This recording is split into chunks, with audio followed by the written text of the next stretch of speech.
Hello everyone.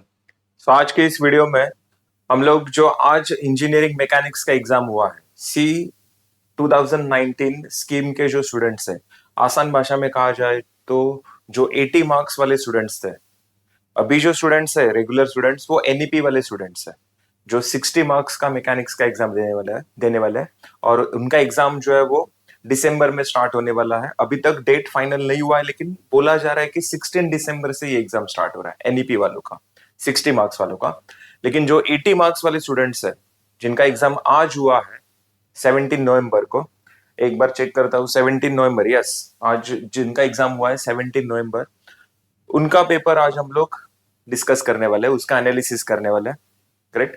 तो ये video सभी स्टूडेंट्स देख सकते हैं, मतलब जो एनईपी वाले स्टूडेंट्स है वो लोग ने तो देखना ही चाहिए ये वीडियो। और जो स्टूडेंट्स ने आज एग्जाम दिया है C19 स्कीम वाले जो स्टूडेंट्स है, कमेंट बॉक्स में मुझे फटाफट रिप्लाई चाहिए आपको पेपर कैसा गया। तो स्टार्ट करते हैं, ज्यादा टाइम वेस्ट नहीं करेंगे। तो क्वेश्चन नंबर वन में 5 क्वेश्चंस आए थे, उसमें से एनी 4 क्वेश्चंस अटेम्प्ट करने थे। इमेज थोड़ा ब्लर दिख रहा होगा आपको, लेकिन थोड़ा देखने की कोशिश करो आप लोग।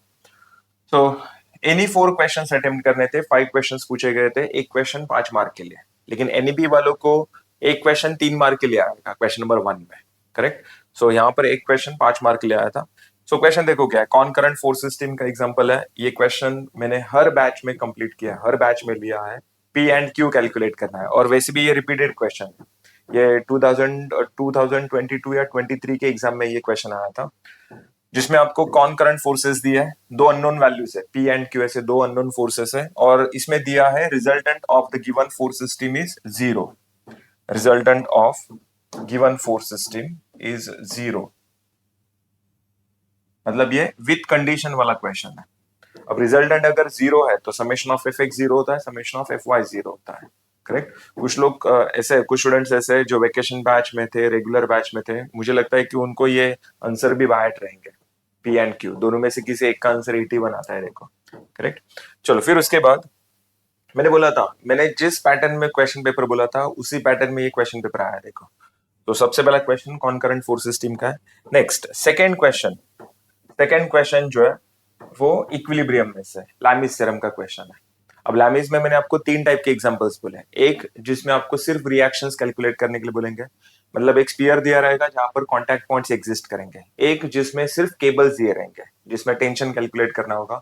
और एक एग्जांपल ऐसा है जिसमें केबल भी होगा और स्पीयर भी होगा, मतलब कांटेक्ट पॉइंट भी होगा और टेंशन भी होगा। तो जैसे कि यहाँ पर कांटेक्ट पॉइंट है, सॉरी, जैसे कि यहाँ पर कांटेक्ट पॉइंट है और यहाँ पर केबल है, टेंशन आएगा यहाँ पर अवे फ्रॉम द बॉडी। सो यहाँ पर मिलेगा आपको रिएक्शन और ये मिलेगा आपको टेंशन। सेम यही एग्जांपल हमने पहले भी सॉल्व किया है। ये एंगल 45 है, ये 15 है, ये स्पीयर का वेट 1000। बस स्पीयर का वेट हमने कभी कभी 1000 लिया था, कभी 2000, कभी 3000। करेक्ट है। चलो, तो ये क्वेश्चन भी आप लोग इजीली अटेम्प्ट कर सकते हो, 5 मार्क के लिए क्वेश्चन पूछा गया। फिर उसके बाद नेक्स्ट है फ्रिक्शन का क्वेश्चन। अरे ये तो मतलब लॉटरी लग गया है। फ्रिक्शन का ये वाला एग्जांपल अगर सॉल्व नहीं कर सकते तो फिर क्या कर सकते हो तुम लोग।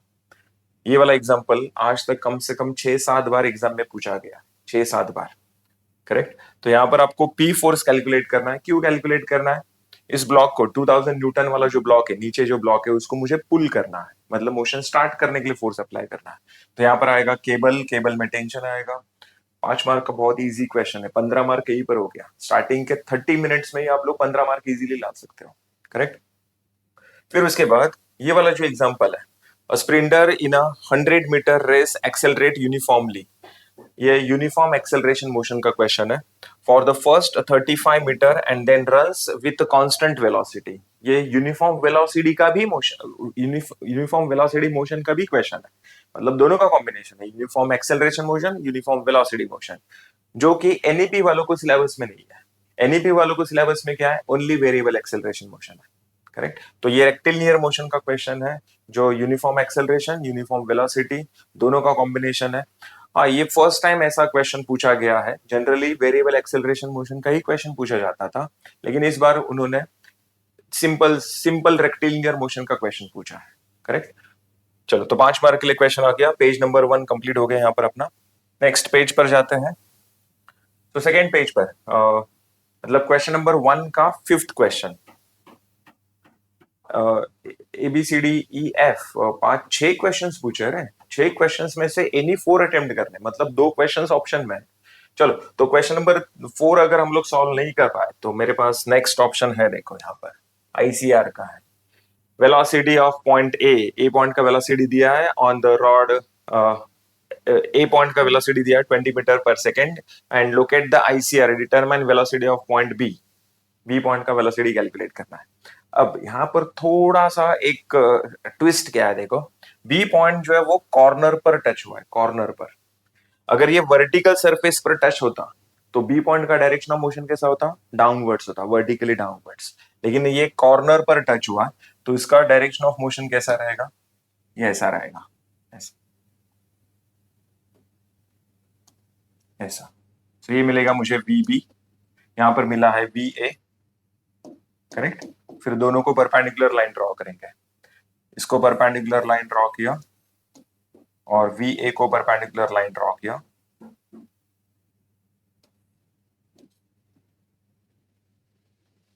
हाँ सर, वी ए को परपेंडिकुलर लाइन ड्रॉ किया, दोनों का पॉइंट ऑफ इंटरसेक्शन मिल गया I, and with respect to I direction of rotation clockwise omega A B, correct. तो बहुत ही इंटरेस्टिंग क्वेश्चन था। बस यहाँ पर बी पॉइंट जो है वो कॉर्नर को टच किया है। जनरली वो वर्टिकल सरफेस पर दिया रहता था तो बी पॉइंट डाउनवर्ड्स डायरेक्शन में लेते थे, लेकिन यहाँ पर बी पॉइंट डाउनवर्ड्स नहीं लेना है, वो ऐसा इंक्लाइंड लेना है। मतलब बी पॉइंट का जो वेलोसिटी होगा वो इस रॉड को पैरेलल होगा, रॉड को पैरेलल, तो ऐसा आएगा फिर आईसीआर। चलो नेक्स्ट, फिर उसके बाद car travelling at speed of, next question, of 90 kilometer per hour suddenly applies the brakes and comes to stop after skidding 68 meter. Determine time needs to stop the car and coefficient of friction between the tire and the rod. अब देखो यहाँ पर coefficient of friction बोला है, mu calculate करने के लिए बोला है, प्लस यहाँ पर वेलोसिटी भी एग्जिस्ट कर रहा है। मतलब म्यू है मतलब ये फ्रिक्शन है, लेकिन वेलोसिटी मतलब ये स्टैटिक फ्रिक्शन होगा क्या, नहीं, ये डायनेमिक फ्रिक्शन का क्वेश्चन है। मतलब ये क्वेश्चन जो है ये फोर्स एक्सेलरेशन का क्वेश्चन है, न्यूटन सेकेंड लॉ यहाँ पर अप्लाई करना है। तो जिसको ये वाला क्वेश्चन नहीं आ रहा है, ये वाला क्वेश्चन इजीली सॉल्व कर सकता है। न्यूटन सेकेंड लॉ अप्लाई करना है, F is equals to m a, correct. तो ये भी बहुत इंटरेस्टिंग क्वेश्चन था। मतलब फर्स्ट क्वेश्चन में, क्वेश्चन नंबर 1 में चारों के चार क्वेश्चंस आप इजीली अटेम्प्ट कर सकते थे, 20 आउट ऑफ 20 इजीली ला सकते थे। चलो 20 आउट ऑफ 20 नहीं आ रहा है, लेकिन एटलीस्ट 3 क्वेश्चंस तो सॉल्व कर सकते हैं ना। फ्रिक्शन हो गया, इक्विलिब्रियम हो गया एंड कॉनकरेंट फोर्स सिस्टम, 15 मार्क तो मिल गया ना, 20 में से 15 मार्क मिल गया, करेक्ट। चलो नेक्स्ट, फिर उसके बाद स्फीयर वाले examples, 3 identical right circular cylinder, 3 identical cylinders दिए। ये क्वेश्चन मैंने वेकेशन बैच में लिया था, जिसमें आपको इंक्लाइंड सरफेस का एंगल कैलकुलेट करना है। इंक्लाइंड सरफेस का एंगल आपको ऐसा सेट करना है जिससे ये सिस्टम क्या होगा, कोलैप्स होगा, मतलब कोलैप्स नहीं होगा, कोलैप्स नहीं होगा। तो यहाँ पर हम लोग एंगल अगर इंक्रीज करते जाएंगे, इंक्रीज करते जाएंगे, ये सिस्टम पहले मुझे बताओ कोलैप्स कब होगा। यहाँ पर ये ए स्फीयर है, ये बी स्फीयर है, ये सी स्फीयर है। ये सिस्टम कोलैप्स कब होगा, जब ए और बी दोनों सेपरेट हो जाएंगे। दोनों सेपरेट हो गए तो सी ब्लॉक, सी स्फीयर जो है वो नीचे की तरफ आएगा। मतलब सिस्टम कोलैप्स होने के लिए कौन रिस्पॉन्सिबल है, ए और बी का जो कॉन्टैक्ट पॉइंट है, ये ए और बी का जो कॉन्टैक्ट पॉइंट है ये रिस्पॉन्सिबल है। ये अगर वीक हो गया तो सिस्टम ब्रेक हो जाएगा, कोलैप्स हो जाएगा, करेक्ट।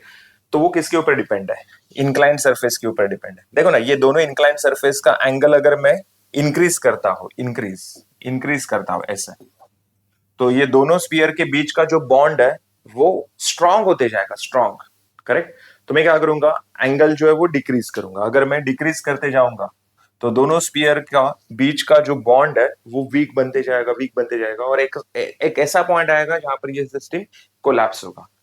तो वो एंगल मुझे सेट करना है, एंगल। तो यहां पर आपको लैमिस अप्लाई करना है। ये क्वेश्चन अपने मैकेनिक्स के कोर्स में अवेलेबल है, वेकेशन बैच में मैंने ये क्वेश्चन कंप्लीट किया था। 8 मार्क का, 6 मार्क के लिए क्वेश्चन पूछा है। चलो नेक्स्ट, फिर उसके बाद ये वाला क्वेश्चन, ये ना पिछले 6-7 पेपर में कंटिन्यूअसली यही क्वेश्चन पूछा गया, कंटिन्यूअसली। प्रोजेक्टाइल मोशन का क्वेश्चन है, और यहाँ पर सब अभी भी सब लोग वही मिस्टेक करते हैं। यहाँ पर अल्फा का वैल्यू कितना है, अल्फा मतलब क्या है, इंक्लिनेशन ऑफ ट्राजेक्ट्री। ट्राजेक्ट्री का जो स्टार्टिंग पॉइंट है वो मैंने ओरिजिन लिया, ये एक्स एक्सिस लिया और ये वाई एक्सिस लिया, करेक्ट। अब यहाँ ट्राजेक्ट्री का जो एंगल होता है वो विथ रिस्पेक्ट टू क्या होता है, एक्स एक्सिस होता है। ये 60 डिग्री जो देख रहे हैं वो with respect to y axis है, with respect to x axis angle कितना रहेगा यहाँ पर 30 डिग्री, मतलब अल्फा का वैल्यू कितना है 30 डिग्री। फिर भी कुछ लोग क्या करते हैं, अल्फा का वैल्यू 60 डिग्री लेते हैं, ये सबसे बड़ा मिस्टेक है। तो पिछले 6-7 पेपर में कंटिन्यूअस यही क्वेश्चन पूछा गया है, यही एक ही क्वेश्चन, बार बार वही क्वेश्चन, और इसका आंसर भी सबको बाय है। एच कैलकुलेट करना है, इस बिल्डिंग का हाइट कैलकुलेट करना है, जो आता है 11.8 मीटर ऐसा कुछ, तो करेक्ट। चलो फिर उसके बाद ये, हाँ अब ये थोड़ा सा out of the box question था। इम्पल्स एंड मोमेंटम का क्वेश्चन पूछा है। 3 perfectly elastic balls A B and C, 2 kg, 4 kg, 8 kg, ऐसे 3 बॉल्स दिए, तीनों का मास दिया है, वेलोसिटी दिया है बिफोर इम्पैक्ट, आफ्टर इम्पैक्ट कितना वेलोसिटी होगा तीनों बॉल्स का, वो मुझे कैलकुलेट करना है, करेक्ट। तो जनरली हमने यहाँ पर इम्पल्स मोमेंटम में 2 बॉल्स के प्रॉब्लम सॉल्व किया, लेकिन ये एग्जाम्पल 3 बॉल का पूछा गया है, तो ये थोड़ा सा out of the box question आया था, करेक्ट। चलो नेक्स्ट क्वेश्चन आते हैं, नेक्स्ट पेज पर जाते हैं। चलो अब आते हैं यहाँ पर सबकी जान में जान अभी सेंट्रोइड का क्वेश्चन दिखा, क्योंकि सब लोग सेंट्रोइड के ऊपर ही डिपेंड है, बराबर। तो बताओ फिर 8 मार्क का क्वेश्चन है सेंट्रोइड का, कितने शेप्स है, 2 शेप्स है, एक है क्वार्टर सर्कल और एक है ट्राइंगल। क्वार्टर सर्कल का रेडियस दिया है 20, ट्राइंगल का बेस दिया है 10, हाइट दिया है 20। क्वार्टर सर्कल में से ट्राइंगल माइनस करेंगे, हो गया प्रॉब्लम सॉल्व। 8 मार्क के लिए क्वेश्चन पूछा है, 8 मार्क के लिए, करेक्ट। चलो नेक्स्ट, मतलब ये तो 8 मार्क मिलना ही चाहिए। क्वेश्चन नंबर 1 के 15 मार्क्स तो कंफर्म, 15 + 8, 15 + 8 होता है 23। चलो नेक्स्ट, फिर उसके बाद ये वाला क्वेश्चन, अब ये नहीं करोगे तो फिर क्या करोगे तुम लोग। 2 सिलेंडर यहाँ पर लटके हैं, दोनों का वेट यहाँ पर दिया है 2000 न्यूटन, 250 न्यूटन, और फिर आपको क्या कैलकुलेट क्या करना है, टेंशन इन ईच केबल। तो यहाँ पर इस पॉइंट पर एक टेंशन आएगा T1 लेते हैं, यहाँ पर लेते हैं T2 और यहाँ पर लेते हैं T3, करेक्ट।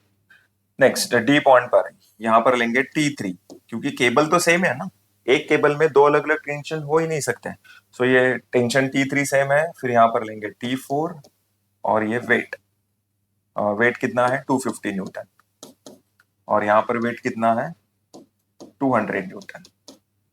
तो देखो पॉइंट बी पर 1 2 3 4 फोर्सेस से लैमिस अप्लाई तो नहीं होगा।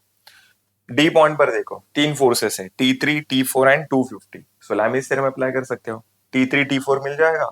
फिर जो T3 का वैल्यू मिला है वो यहाँ पर कंसीडर करेंगे, और यहाँ पर हम लोग अपना regular method, that is conventional method, concurrent force system, summation of F x, summation of F y, resolution वगैरह, वो सब हम लोग यहाँ पर पॉइंट बी पर करेंगे।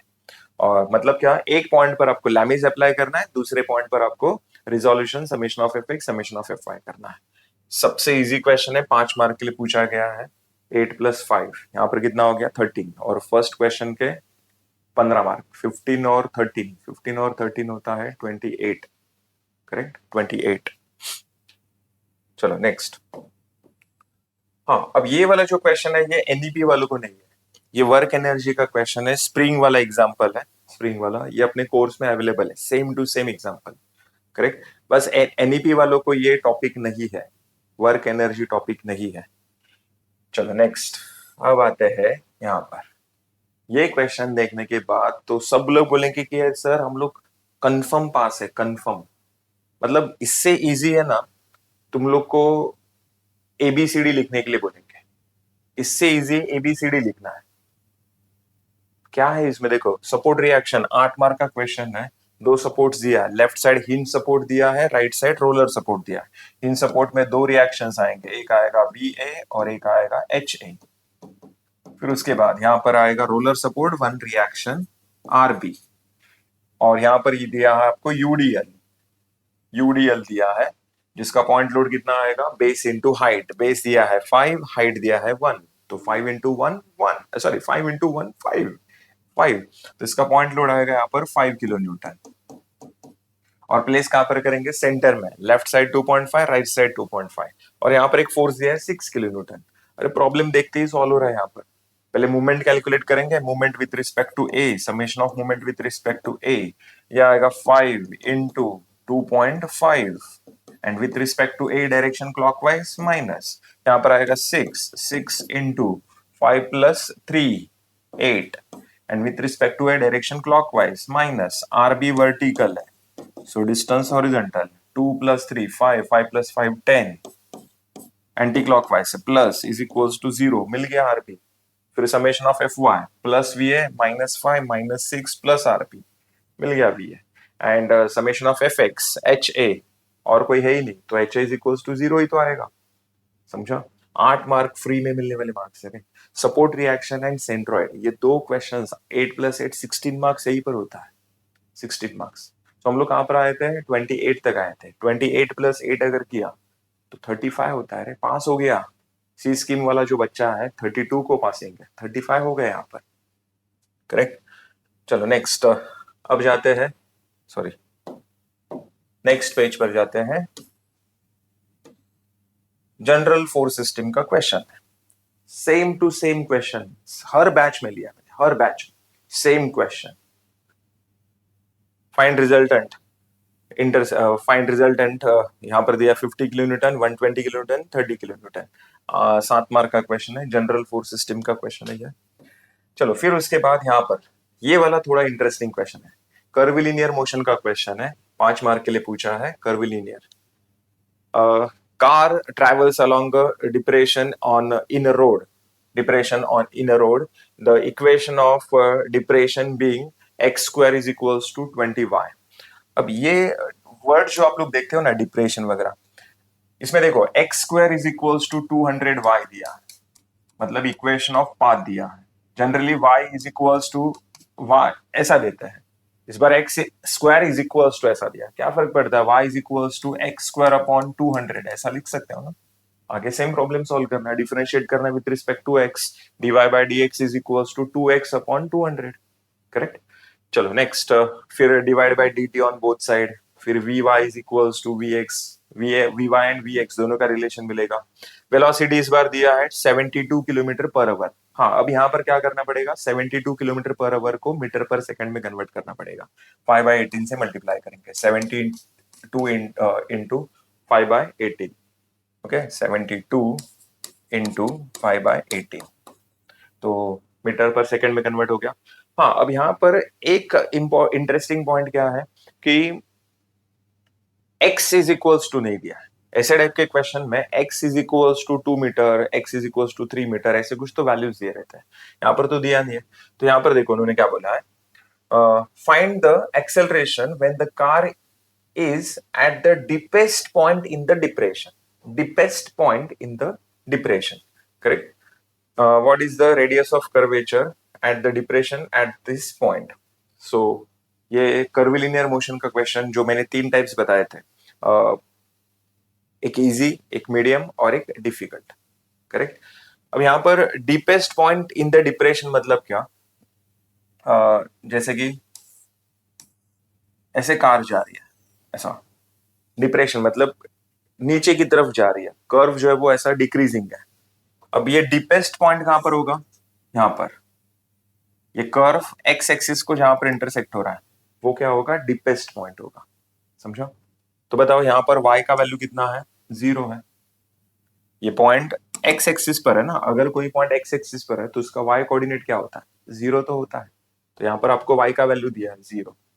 चलो नेक्स्ट, फिर उसके बाद क्वेश्चन नंबर 5 का ए, फोर्सेस इन स्पेस का क्वेश्चन है। 3 फोर्स दिए हैं, तीनों का मैग्नीट्यूड दिया है, तीनों फोर्स जो है वो A B C simultaneously A B C point में से पास हो रहे हैं, और तीनों पॉइंट्स का जो स्टार्टिंग पॉइंट है वो क्या है, ओरिजिन। यहाँ पर दिया है देखो, तीनों फोर्सेस ओरिजिन से स्टार्ट हो रहे हैं, करेक्ट। मतलब फर्स्ट फोर्स आएगा ओ ए, सेकेंड आएगा ओ बी, थर्ड आएगा ओ सी। 3 फोर्स वेक्टर कैलकुलेट करो, तीनों का एडिशन करो, रिजल्टेंट मिल गया, प्रॉब्लम सॉल्व। 7 मार्क का क्वेश्चन आया यहाँ पर, ओके। चलो नेक्स्ट, फिर उसके बाद ये वाला जो टॉपिक है ये मोशन कर्व्स का है, जो एनईपी वाले स्टूडेंट्स को नहीं है सिलेबस में, एनईपी वाले स्टूडेंट्स को नहीं है। नेक्स्ट, हाँ अब ये देखो, ये वाला क्वेश्चन अभी 2 दिन पहले मैंने सॉल्व किया था। 2 दिन पहले रेक्टिलिनियर मोशन मैंने जो कंप्लीट किया, जिसमें वेरिएबल एक्सेलरेशन मोशन, अरे यही क्वेश्चन सॉल्व किया है, सेम क्वेश्चन मैंने सॉल्व किया है सभी बैचेस में। केटी बैच में भी सॉल्व किया है एंड जो रेगुलर बैच है उसमें भी सॉल्व किया है। रिपीटेड क्वेश्चन है, करेक्ट। एक्सेलरेशन का इक्वेशन दिया है, मैंने बोला था ना, एक x t v t a t x a x v v a, ऐसे 6 कॉम्बिनेशन है, उसमें से ये कौन सा कॉम्बिनेशन दिया है, एटी कॉम्बिनेशन दिया। अब एटी दिया है मतलब प्रॉब्लम बहुत ईजी है, आपको क्या करना है, यहाँ पर इंटीग्रेशन करना है। एटी का इंटीग्रेशन किया वीटी मिला, वीटी का इंटीग्रेशन किया एक्स टी मिला, करेक्ट। सो 5 मार्क का क्वेश्चन है, वेरिएबल एक्सेलरेशन मोशन का क्वेश्चन। चलो नेक्स्ट, अब यहाँ पर इससे इजी क्या होगा फिर, ये फ्रिक्शन का क्वेश्चन है। हाँ बस जो एनईपी वाले स्टूडेंट्स है उनको ये टॉपिक सिलेबस में नहीं है, फ्रिक्शन है लेकिन उनको ब्लॉक फ्रिक्शन है। ये जो है ये वेज फ्रिक्शन का एग्जांपल है, वेज फ्रिक्शन। ब्लॉक फ्रिक्शन आपको एनईपी वाले स्टूडेंट्स को सिर्फ ब्लॉक फ्रिक्शन है। ओके, जो क्वेश्चन नंबर 1 में क्वेश्चन पूछा गया था ना, वो क्वेश्चन ब्लॉक फ्रिक्शन का है, ये वेज फ्रिक्शन का क्वेश्चन है। और ये भी इसके पहले मैंने बहुत बार सॉल्व किया है, कोर्स में अवेलेबल है ये एग्जाम्पल। ये वाला एग्जाम्पल अभी मैंने फ्राइडे को यूट्यूब लाइव लिया था, फ्राइडे को यूट्यूब लाइव एक जो वीडियो अपलोड किया था उसका फर्स्ट एग्जांपल तो यही था। ये 120, ये 25, हाँ बस यहाँ पर 25 की जगह मैंने 20 लिया था, और रॉड ए बी का लेंथ डिफरेंट था बस, बाकी सेम प्रोसेस है, सेम, कुछ अलग नहीं करना है। आईसीआर का क्वेश्चन है, ए पॉइंट का वेलोसिटी दिया है जो राइट साइड जा रहा है 3.6 मीटर पर सेकेंड है, 6 मार्क का क्वेश्चन है। ये नहीं करोगे तो क्या करोगे रे फिर। 2 दिन पहले मैंने यूट्यूब लाइव, फ्राइडे को मैंने यूट्यूब लाइव लिया था जिसमें ये एग्जाम्पल अवेलेबल है, करेक्ट। चलो नेक्स्ट, और ये वाला जो एग्जाम्पल है ये है फोर्स एक्सेलरेशन का। फोर्स एक्सेलरेशन का क्वेश्चन है, चलो ये थोड़ा out of the box question है इजी, लेकिन ये क्वेश्चन नहीं देखा रहेगा आपने, करेक्ट। तो ये मैंने वेकेशन बैच में कंप्लीट किया था, जो अभी एनईपी वाले स्टूडेंट्स हैं उनको मैंने ये वाला टॉपिक वेकेशन बैच में कंप्लीट किया था। ओके, तो यहाँ पर अपना पूरा पेपर कंप्लीट हो चुका है। अगर आप लोग स्टार्टिंग से एक बार अच्छे से देखोगे तो आपको पता चलेगा कि अरे आराम से 50 में क्रॉस कर सकते हैं, आराम से, कोई कोई मतलब टेंशन नहीं, 50 मार्क्स में इजीली क्रॉस कर सकता हो आराम से। थोड़ा और मेहनत करता और थोड़ा एफर्ट्स लेता तो 60-70 तक मैं जा सकता था। ये 80 मार्क्स का पेपर है, लेकिन 50 तो कहीं पर भी नहीं गए। पासिंग के बारे में तो टेंशन लेना ही नहीं है। अगर लेक्चर्स आप लोग सीरियसली अटेंड करते हो, मैंने जैसा बोला वैसे अगर फॉलो करते हो, तो मैकेनिक्स फर्स्ट अटेम्प्ट में ही क्लियर होता है, फर्स्ट अटेम्प्ट में, करेक्ट। और एग्जाम में क्या क्या आ सकता है, क्या क्या आने वाला है, ये हम लोग आपको बताते हैं। और लास्ट ईयर 80 में 90 में से, मतलब जो 60 मार्क्स वाला पेपर है विथ ऑप्शन, उनको 90 मार्क्स के क्वेश्चंस आते हैं, और 90 में से 82 मार्क्स के क्वेश्चंस सेम टू सेम आए थे, सेम टू सेम। बहुत सारे बच्चे बोलते कि सर आपको ये सब कैसे पता, आप क्या पेपर सेटर हो, आपका कुछ सेटिंग वगैरह। अरे कुछ सेटिंग नहीं है, कुछ पेपर सेटर वगैरह नहीं है। जो टीचर ये सब्जेक्ट 10 से 12 बार पढ़ाएगा, 10 to 12 टाइम्स पढ़ाएगा, वो भी आपको बता सकता है कि एग्जाम में किस टाइप के क्वेश्चन आ सकते हैं। अरे ये सब्जेक्ट तो मैंने मोर देन 700 टाइम्स पढ़ा है, मोर देन 700 टाइम्स, तो मैं क्यों नहीं बता सकता। अगर नहीं बता सकता तो फिर मेरा जो इतना जो करियर है, इतना जो एक्सपीरियंस है, फिर कुछ काम का नहीं है, फिर वो एक्सपीरियंस, वो जो भी है, अगर मैं नहीं बता पाया तो, समझा। तो इसलिए मैं कहता हूँ कि जो मैं बताता हूँ वो अच्छे से फॉलो करने का। एनईपी वाले स्टूडेंट्स, 1 महीना है तुम लोग के एग्जाम के लिए। तुम लोग का एलएमआर स्टार्ट होने वाला है 1 दिसंबर से। बहुत सारे स्टूडेंट्स थोड़ा ओवर कॉन्फिडेंस में है, थोड़ा हवा में है, वो बोल रहे कि नहीं मुझे यूनिट टेस्ट 1 में खराब मिला, नहीं मैं खुद पढ़ाई करेगा, यूनिट टेस्ट 2 में अच्छा लाएगा। यूनिट टेस्ट 2 में भी खराब आता है, बोलता है नहीं मैं फाइनल एग्जाम में अच्छे से मार्क लाएगा, लेकिन बोल दे कि नहीं एलएमआर नहीं लगाएगा, एलएमआर नहीं लगाएगा, नहीं जाएगा मैं। फिर रिजल्ट आता है केटी, फेल होके आता है और बोलता है सर बताओ ना अभी एक मैकेनिक्स कैसे पढ़ने का। अरे टाइम पर अगर तुम लोग ये सब चीजें नहीं करोगे, बाद में सब केटी वगैरह लगने के बाद तुम लोग जब आंखें खुलती है, तो मैं भी कुछ नहीं कर सकता फिर उस टाइम, समझा। तो अभी भी टाइम है, 1 दिसंबर से आपका एलएमआर स्टार्ट हो रहा है। जल्दी से जल्दी आरकेडमी के जो 3 सेंटर्स है ठाणे, नेरुल, कल्याण, तीनों लोकेशन पर इंक्वायरी करना है। ऑफलाइन ऑनलाइन दोनों मोड में ये एलएमआर अवेलेबल है। सो अभी भी टाइम है, अभी भी अगर आप लोग सीरियसली पढ़ाई करते हो, अभी भी अगर अच्छे से स्टार्ट करते हो, आर्केडमी को फॉलो करते हो, तो आपका सेमेस्टर 1 का रिजल्ट 100% पास आएगा, 100%, और अच्छे पॉइंटर के साथ, अच्छे पॉइंटर के साथ। करेक्ट। सो प्लीज जल्दी से जल्दी इस मौके का फायदा उठाओ। इस वीडियो को लाइक करो, शेयर करो, सब्सक्राइब करो चैनल को। सब्सक्राइब क्यों करने का? क्योंकि नोटिफिकेशन नंबर हमें टाइम पर मिलता रहे। नहीं तो कल मैकेनिक्स का पेपर हो गया और मुझे ये आज वीडियो का नोटिफिकेशन आ रहा है, क्या जरूरत है फिर, क्या फायदा फिर उसका? तो इसलिए चैनल को सब्सक्राइब करके रखो। जिस दिन आपका काम हो जाएगा, हो गया, मेरा इंजीनियरिंग कंप्लीट हो गया, अब मुझे कोई जरूरत नहीं है एकेडमी की, बिंदास अनसब्सक्राइब करने का, कुछ फर्क नहीं पड़ता है। लेकिन सब्सक्राइब क्यों करने का? मुझे टाइम पर जो भी मेरे काम का चीज है उसका नोटिफिकेशन मिलता रहे, उस वीडियो का नोटिफिकेशन। तो अब जल्दी से जल्दी इस वीडियो का लिंक सबको फॉरवर्ड करना है, वीडियो को लाइक करना है, शेयर करना है। Thank you very much.